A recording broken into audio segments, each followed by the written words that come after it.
Salam dan bahagia Ibu dan Bapak Guru. Halo, selamat datang di modul kurikulum operasional sekolah.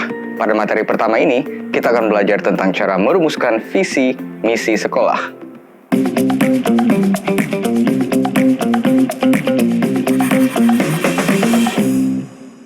Dalam pembelajaran dengan paradigma baru, pemerintah pusat menetapkan kerangka dasar kurikulum untuk dijadikan acuan.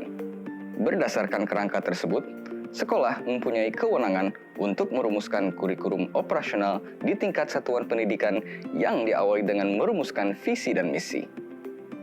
Dalam mempelajari materi ini, Ibu dan Bapak perlu menggunakan dokumen Panduan Pengembangan Kurikulum Operasional di Satuan Pendidikan dan dokumen visi misi sekolah yang Ibu dan Bapak miliki untuk referensi. Ibu dan Bapak, sebenarnya apa yang disebut visi dan misi?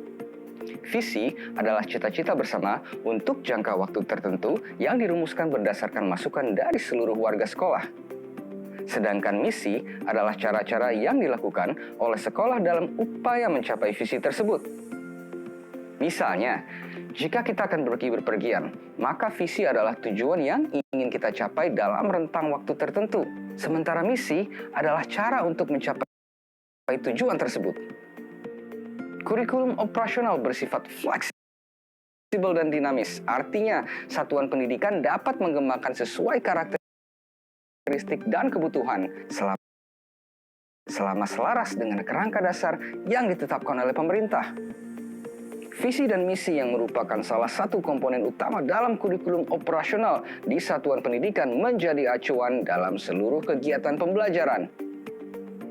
Pada praktiknya, semua warga sekolah wajib berkomitmen untuk menerapkan nilai-nilai visi dan misi dalam kegiatan sehari-hari.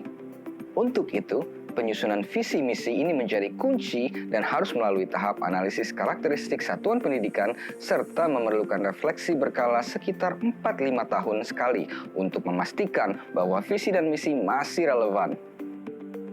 Sebelum mengembangkan kurikulum operasionalnya, satuan pendidikan melakukan analisis karakteristik yang menggambarkan keunikan lembaga dan lingkungan belajar. Satuan pendidikan perlu menampung aspirasi warga sekolah karena visi dan misi menjadi arah yang dituju oleh seluruh warga satuan pendidikan. Untuk melakukan analisis lingkungan belajar, kita perlu memperhatikan perlibatan perwakilan warga satuan pendidikan, penggunaan data-data yang diperoleh dari situasi nyata satuan pendidikan, pengalokasian waktu yang cukup, pemilahan informasi yang relevan. Setelah mendapatkan gambaran kebutuhan warga satuan pendidikan dan sarana prasarana, satuan pendidikan dapat mulai menyusun visi misinya. Ini adalah beberapa hal yang perlu diperhatikan, yaitu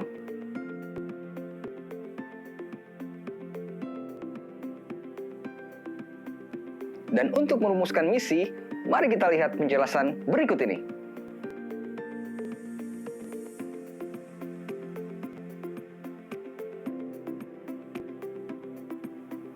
Saat melakukan analisis lingkungan belajar, pastikan visi, misi, dan tujuan tidak bertentangan dengan kerangka kurikulum yang ditetapkan oleh pusat, yakni tujuan pendidikan nasional, pelajar Pancasila, struktur kurikulum, prinsip pembelajaran dan asesmen, serta capaian pembelajaran. Ibu dan Bapak, sebenarnya ada banyak cara untuk merumuskan visi dan misi. Kami akan memberikan salah satu contoh. Ibu dan Bapak bisa mengeksplorasi cara lain selama prinsip-prinsip penyusunan visi dan misinya dilakukan. Satuan pendidikan perlu melibatkan seluruh warga sekolah.